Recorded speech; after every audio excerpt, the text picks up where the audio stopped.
This is our last session of the quarter. You'll recall that this short video, 15 minutes I hope, is an attempt to draw together some of the material that we've been talking about over the last several weeks and wrap up our 10-week quarter. At the end of this video I will ask a short question which you will respond to in the comments below, and that'll discharge your final duties of this class.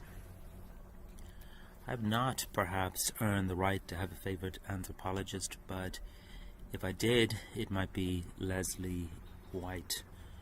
Who can resist a summary like this said of White? Though he was a fine teacher, he often provoked public controversy by predicting the end of capitalism and delivering lectures in support of atheism to undergraduates. Be that as it may, what is White's fame to claim, and why are we talking about him? He's best known for his assertion that by examining energy use per capita per time, the amount of energy used in the population in a given time, is an excellent way of measuring their social complexity, and provides a way of ranking societies in an evolutionary scheme. It remains controversial, but interesting for us because he developed what are known as the two laws of the evolution of culture, which I'd like to ask you to think about. So his two laws refer to E, which is the amount of energy per capita used in a civilization, and F, the efficiency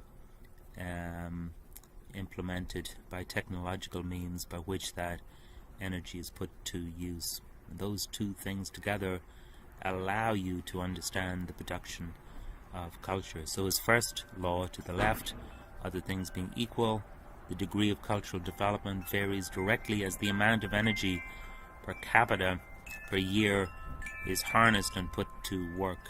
And his second law is, other things being equal, the degree of cultural development varies directly as the efficiency of the technological means with which the harnessed energy is put to use.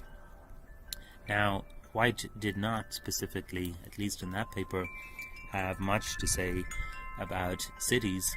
Nevertheless, when we recognize that in our contemporary world, cities now consume about 75% of global primary energy, if there is any validity at all to White's claim, then we can conjecture that cities are where a lot of cultural development is likely to take place.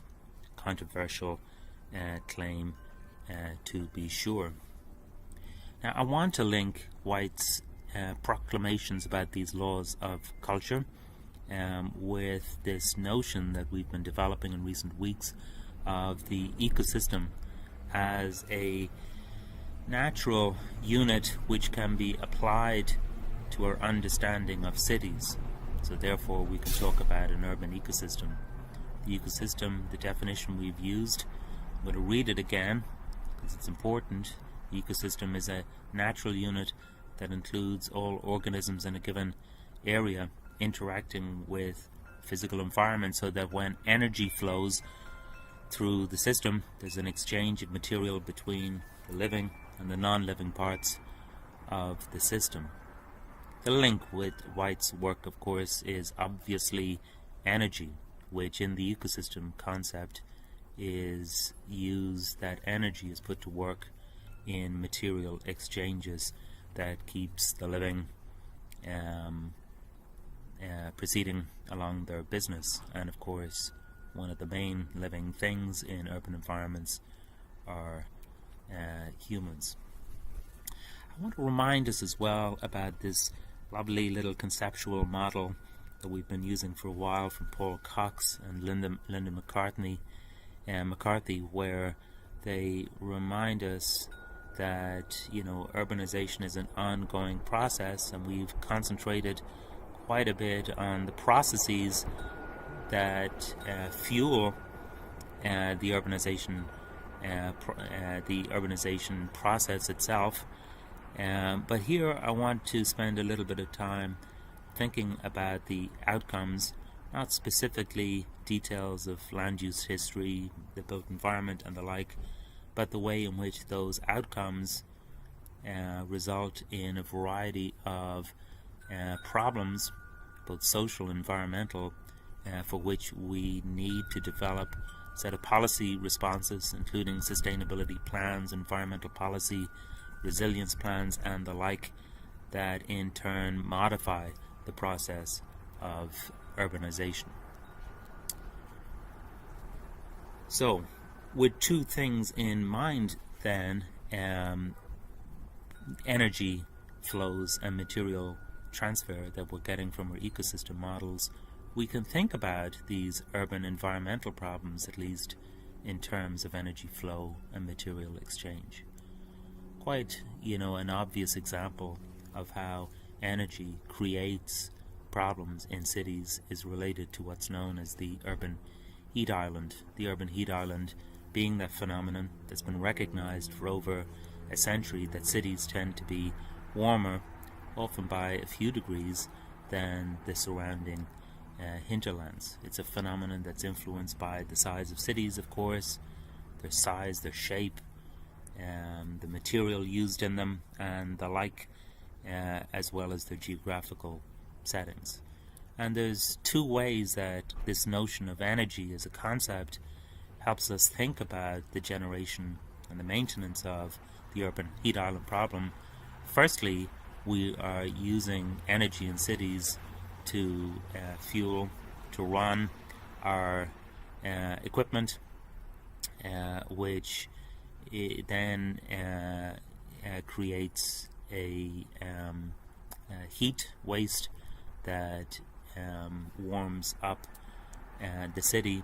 And secondly, the heat being generated itself adds to need for more heating, ventilation, air conditioning and the like, which further exacerbates the problem. A positive feedback, to use the language that we did a few weeks ago. As I've mentioned, the heat island effect can be influenced by the material construction, or the materials at least used in the construction of cities, by changing the level of reflectance of material. These two images below on the left, an image of Dublin city centre, to the right an image of Chicago's Loop. You can see that there is a strong difference between the green stuff and the grey stuff, grey, sometimes even darker stuff, which on the one hand alerts us to the problem that by changing the albedo, or the level of reflectance of building material, it increases the heat capacity of material and reduces the reflectance. In turn, it reminds us that by manipulating green infrastructure, planting trees for instance, maintaining parks and the like, we can alleviate some of these problems. So much for one example of how energy use causes problems within cities. I want to just talk about maybe one or two problems associated with material transfers. Firstly, there's a problem of sources.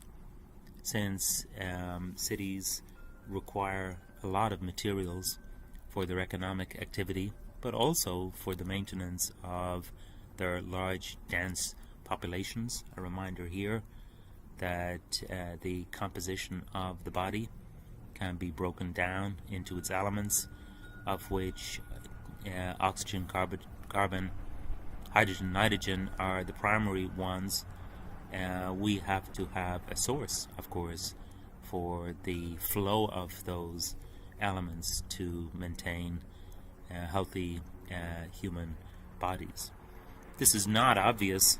It is worth remembering that one of the main historical means of punishing our enemies is to lay siege to their cities, going back to at least Greek times, if not before. The image on the right, of course, is from the siege at Helm's Deep in The Lord of the Rings. I'm sorry for the Tolkien reference. But even in the contemporary world, even though you don't hear so often of sieges, the use of sanctions, for instance, against rogue nations is another way of reducing the material flow into those countries in a way that is injurious to the health of people. This serves as a reminder that cities, Chicago, LA, and others, their material footprint, their need for material and need for sources of that material are often so massive that the states in which we find the largest cities tend not to have the biocapacity to furnish those materials in the first place. This is what we refer to and have referred to previously in the class as a footprint, an ecological footprint. So much for problems with the sources of materials. We also have problems, of course, with the sink for waste materials. And again, we could refer to many examples of this. I want to refer to one, just the question of urban pollutants.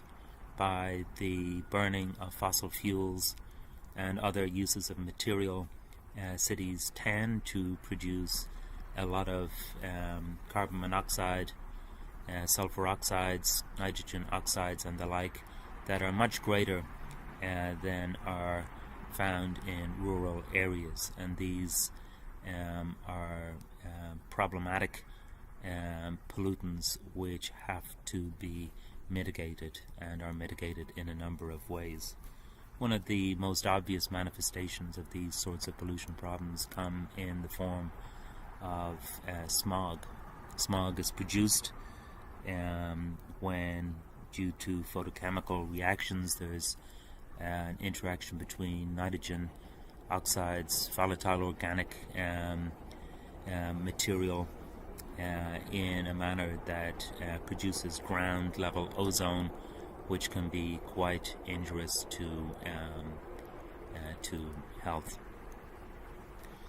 The prominent kind of pollutant these days that cities are concerned about is the excessive amounts of carbon, in particular, that is produced in cities as a result of their consumption of energy. So cities emit between 50 and 60% of the world's total greenhouse gases, including carbon. Many cities around the world are experiencing the effects of extreme weather associated with changes in the global heat budget that are exacerbated by increases in greenhouse gases in the atmosphere around the world, of course, but also here in Chicago. One of the sources of relief that we might get from White's laws of culture is that by working on energy efficiency, not merely, of course, understood as, better ways of getting more out of fossil fuel, for instance, but generally kind of the way in which we can develop technologies and ideas that will promote the efficient use of energy and materials in the city, that we can mitigate some of these problems.